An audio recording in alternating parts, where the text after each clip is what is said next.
tous, bonsoir. Merci de votre fidélité. Notre rendez-vous d'information avancée ce soir à 18h30. Cela va vous permettre de suivre les matchs, les 6 derniers matchs de la Botola pour le compte de la 30e journée. À présent, les titres du journal. Retour ce soir sur le discours royal adressé vendredi à partir du Palais Royal de Rabat au Parlement à l'occasion de l'ouverture de la première session de la 5e année législative de la 10e législature. Sa Majesté le Roi y annonce la création du Fonds Mohamed VI pour l'investissement. Doté de 15 milliards de dirhams, le secteur social est érigé en priorité des priorités. Cap sur la cité Ocre avec la première arrivée de touristes français. Hier, 160 visiteurs ont atterri à bord d'un avion de la Royal Air Maroc. Une arrivée qui revêt une grande importance après de longs mois de fermeture des frontières nationales dues à la crise sanitaire.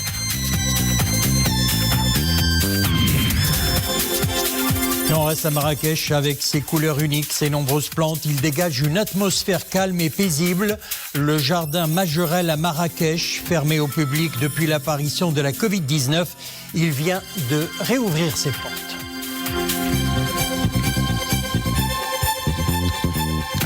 L'événement cette semaine, le discours royal adressé vendredi à partir du Palais Royal de Rabat au Parlement à l'occasion de l'ouverture de la première session de la 5e année législative de la 10e législature. Sa Majesté le Roi y annonce la création du Fonds Mohamed VI pour l'investissement doté de 15 milliards de dirhams. Le secteur social est érigé en priorité des priorités avec l'annonce par le souverain d'une batterie de mesures et de soutien. Retour sur le discours royal dans le cadre de la rétro hebdo. Saad Anachet. Le plan de relance économique est placé en tête des priorités de l'étape actuelle. Il vise à soutenir les secteurs productifs, notamment le tissu des PME. Il a pour objet de rehausser leur capacité à investir, à créer des emplois et à préserver les sources de revenus. Jusqu'à présent, le soutien apporté aux entreprises marocaines à l'aide du dispositif des prêts garantis par l'État a bénéficié à plus de 20 000 d'entre elles, avec un montant avoisinant les 26 milliards, 100 millions de dirhams. Les entités bénéficiaires de ce soutien ont prouvé leur résilience face à la crise dont elles sont parvenues à atténuer les effets en préservant les emplois. Ces efforts doivent se poursuivre tant de la part du secteur bancaire et de la Caisse centrale de garantie que du côté des entreprises et de leurs associations professionnelles. Le plan de relance économique repose sur le fonds d'investissement stratégique dont Sa Majesté le Roi a préconisé la création et décidé de donner le nom de Fonds Mohamed VI pour l'investissement. Lequel fonds est appelé à jouer un rôle de premier plan dans la promotion de l'investissement et le relèvement des capacités de l'économie nationale. Il interviendra pour doter les secteurs productifs du soutien nécessaire et pour financer et accompagner les grands projets envisagés dans le cadre de partenariats publics-privés. Le fonds, doté de 15 milliards de dirhams, provient du budget de l'État. L'allocation de ces crédits incitera les partenaires marocains et internationaux à accompagner les interventions du fonds et à contribuer aux projets d'investissement à venir. Parmi ces domaines d'investissement, restructuration industrielle, innovation, activités à fort potentiel, petites et moyennes entreprises, infrastructures, agriculture et tourisme. Le souverain a souligné l'importance qui doit être accordée à l'agriculture et au développement rural dans la dynamique de relance économique. Dans le contexte actuel, il convient de soutenir la résilience de ce secteur clé et d'accélérer la mise en œuvre de tous les projets agricoles. En plus de la dynamisation de l'investissement et de l'emploi, ce dispositif adossé à la nouvelle stratégie agricole contribuera à la valorisation de la production agricole nationale et facilitera le processus d'insertion professionnelle en milieu rural. En effet, l'un des leviers essentiels de cette stratégie est l'opération de mobilisation d'1 million d'hectares de terres agricoles collectives au profit des investisseurs et des ayants droit. Un investissement de 38 milliards de dirhams à moyen terme. Notre souci, a relevé Sa Majesté le Roi, a toujours été que la dynamique de développement économique soit articulée à la promotion du secteur social, à l'amélioration des conditions de vie des citoyens. Le souverain a appelé à la généralisation de la couverture sociale au profit de tous les Marocains. Un projet national majeur d'une nature inédite, il se décline en 4 axes clés. Premièrement, étendre d'ici la fin 2022 au plus tard la couverture médicale obligatoire, de sorte que 22 millions de bénéficiaires additionnels accèdent à l'assurance maladie de base qui couvre les frais de soins, de médicaments, d'hospitalisation et de traitement. Deuxièmement, généraliser les allocations familiales qui bénéficieront ainsi à près de 7 millions d'enfants en âge de scolarité au profit de 3 millions de familles. Troisièmement, élargir la base d'adhérents au système de retraite en y incorporant environ 5 millions de Marocains parmi la population active non titulaire d'un droit à une pension. Enfin, quatrièmement, généraliser l'accès à l'indemnité pour perte d'emploi au profit des Marocains ayant un emploi régulier. Indépendamment de ces objectifs, la réussite de tout plan ou projet est tributaire de l'adoption des principes de bonne gouvernance et de reddition des comptes. Le succès du plan de relance économique et la mise en place d'un nouveau contrat social nécessite, indiquait Sa Majesté le Roi, une évolution réelle des mentalités et un véritable changement dans le niveau de performance des établissements publics. Wassalamu alaikum wa rahmatullahi ta'ala wa barakatuh.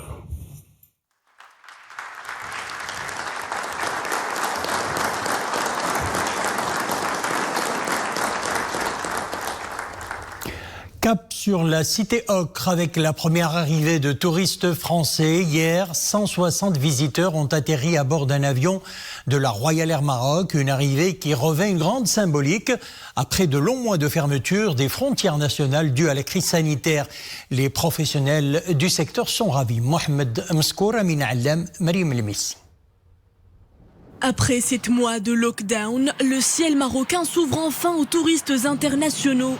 160 visiteurs français ont atterri hier à l'aéroport Marrakech-Menara. Ravis de fouler enfin le sol marocain. C'est pas la première fois qu'on vient ici, c'est un contexte particulier, mais on est ravis de pouvoir revenir.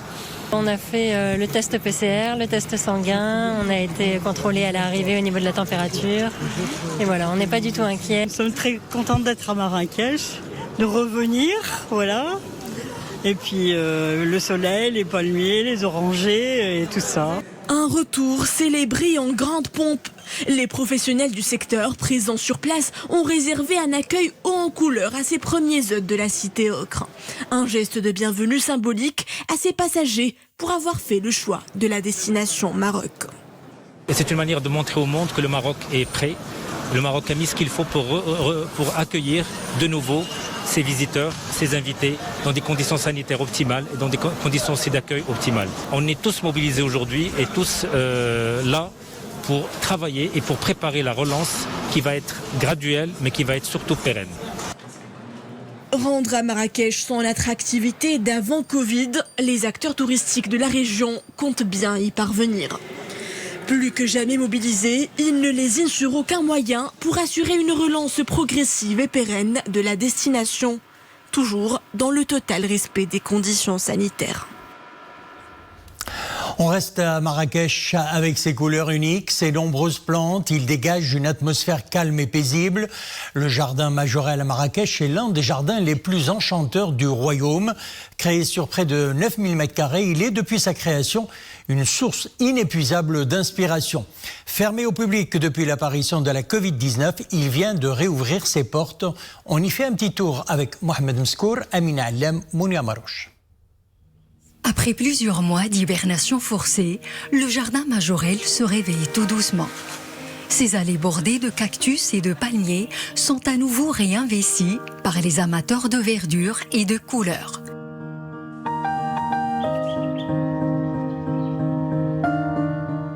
Une bouffée d'oxygène pour ces visiteurs en manque de dépaysement.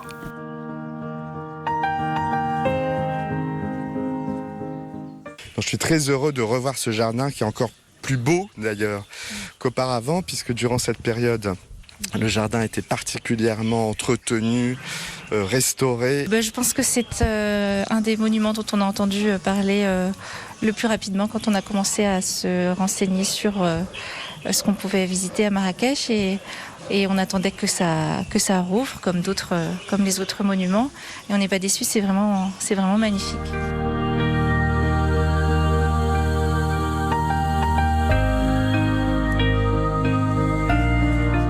Pour autant, ce coin de verdure connaît de nouveaux aménagements. Coronavirus oblige, un sens de circulation, de visite de façon à éviter les croisements grâce à un traçage au sol, des distributeurs de gel hydroalcoolique et des panneaux de sensibilisation. On a profité de ces 7 mois pour faire tous les travaux qu'on devait faire avant et qu'on ne pouvait pas à cause du flux que connaissait le jardin. Donc maintenant, le jardin il est prêt pour accueillir tous les visiteurs, Inch'Allah, dans de très bonnes conditions qui répondent aux mesures de sécurité. C'est la première fois que le jardin ferme depuis les années 80, date à laquelle il a été acquis par Pierre Berger et Yves Saint-Laurent. Pendant cette période, on a fait plein de travaux pour améliorer la qualité d'accueil de nos visiteurs. Et aujourd'hui, on voudrait que les Marocains viennent profiter de ce patrimoine qui est un patrimoine marocain. On voudrait que les gens viennent et apprécient la beauté de cet espace et sa magie. Vous êtes les bienvenus et on vous attend. Et on ne peut pas quitter le jardin Majorelle sans faire un petit saut dans l'incontournable et sublissime musée d'ethnologie de l'art Amazigh. Ce temple de la culture retrouve également son public, avide d'un voyage dans le temps, à travers le costume et les accessoires Amazigh d'antan. À présent, le bulletin quotidien de l'évolution du Covid-19 sur le territoire national. 2563 nouveaux cas confirmés depuis hier 18h et le corona continue à emporter des vies. 33 décès malheureusement en 24 heures avec un taux de létalité d'1,71. Le total des cas actifs s'élève à 22 392 avec 461 patients dont l'état de santé est jugé sévère ou alors critique. Parmi eux, 47 sont placés sous intubation.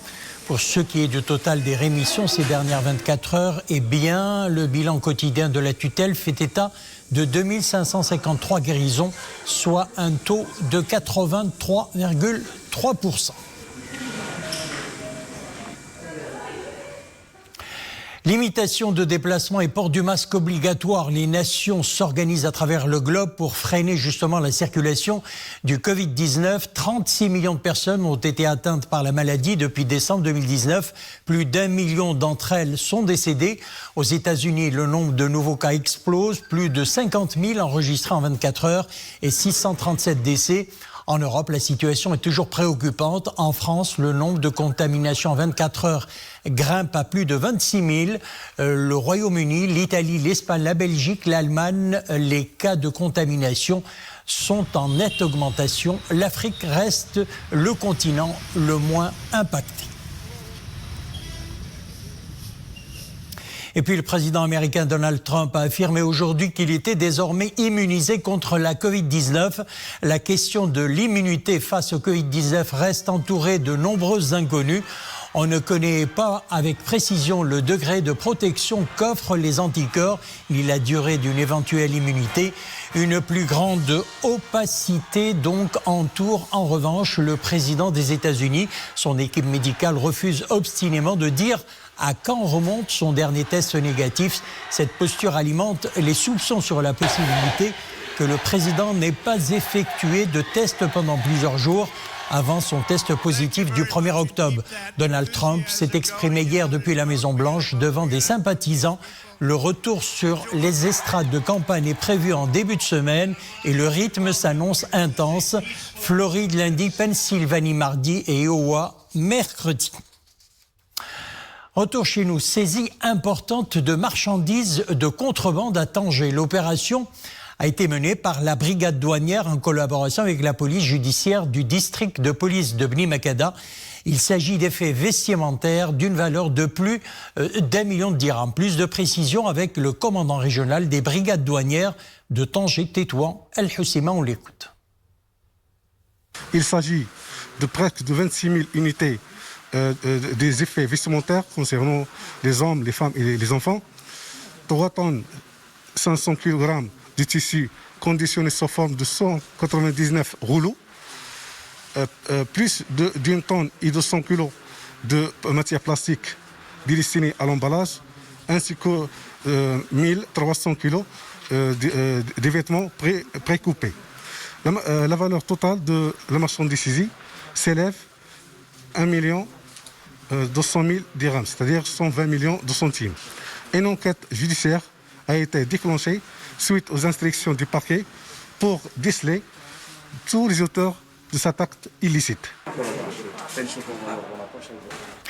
En cette journée de la santé mondiale, mondiale de la santé mentale, nous retenons ce chiffre qui fait froid au dos. Près d'1 milliard de personnes au monde souffrent d'un trouble mental et une personne se suicide toutes les 40 secondes à cause de cela.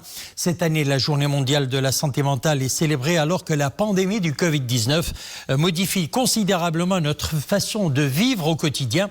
Une pandémie qui engendre donc parfois du stress et de l'angoisse. Voyons tout cela dans ce reportage signé Hassan Zaki, Mohamed Chikir sur le commentaire de Mariam El-Messi. Un peu plus de 26% de Marocains souffrent de troubles dépressifs. Les effets de la pandémie sur le bien-être mental se font déjà sentir. Covid-19 a décidément entraîné son lot d'anxiété. Comment s'en sortir? Les professionnels appellent à la prévention. Vu ce qui s'est passé pendant tous ces mois avec le Covid-19 et donc ses répercussions autant sur le plan économique que social, et bien sûr, toutes ces répercussions vont toucher aussi le psychique et l'équilibre psychique des personnes. Ceci fait que il est très important cette année de s'occuper de ce qui est de l'ordre de la prévention au niveau de la santé mentale. Avec seulement 34 structures de soins en psychiatrie concentrées pour la plupart dans l'axe Kazakh et Nitra, les efforts accomplis restent au-deçà des besoins. Investir davantage pour un meilleur accès aux soins de santé mentale, un besoin urgent pour les thérapeutes, les patients et leurs familles. Ce qui paraît essentiel, c'est de pouvoir agir sur l'hygiène de vie. Ce qui serait aussi important de faire, c'est de pouvoir mettre en place des mesures de relaxation, de méditation, de pouvoir aussi, et ceci est très important, de pouvoir renforcer l'accès aux soins. Accompagner et venir en aide aux personnes atteintes de troubles mentaux, cela passerait avant tout par la prévention. Habitudes de vie, meilleur accès de soins aux services de santé mentale pour affronter au mieux les répercussions de la pandémie. Et puis cette triste nouvelle, le monde de la culture en deuil, l'artiste et acteur marocain Mehdi Tounsi s'est éteint ce matin à l'âge de 86 ans des suites d'une maladie. Le défunt a fait ses débuts artistiques en 1954 lorsqu'il a rejoint la troupe de la radio et télévision marocaine, puis la troupe Mamoura en 1959, considérée comme l'une des pionnières dans le domaine du théâtre au Maroc. Mehdi Tounsi était aussi un parolier de talent qui a enrichi le répertoire de la chanson marocaine. Il a pu collaborer dans ce sens avec de grands artistes comme Abdouab Doukali et Abdelhadi Belkhiyat. Il a également joué dans des films marocains en s'associant à plusieurs réalisateurs dont Abdelaziz Ramdani, l'Arbi Benani et Hassan Benjelloun. Il a également joué dans des films étrangers, notamment la production américano-canadienne Mary Mother of Jesus. Les obsèques du défunt ont eu lieu ce dimanche après la prière d'Odor au cimetière L'Alo. Nous sommes à Dieu et à Dieu nous retournons. Voilà, c'est ainsi que prend fin notre édition. Merci de l'avoir suivi. Un excellent début de semaine. On se retrouve demain lundi 19h.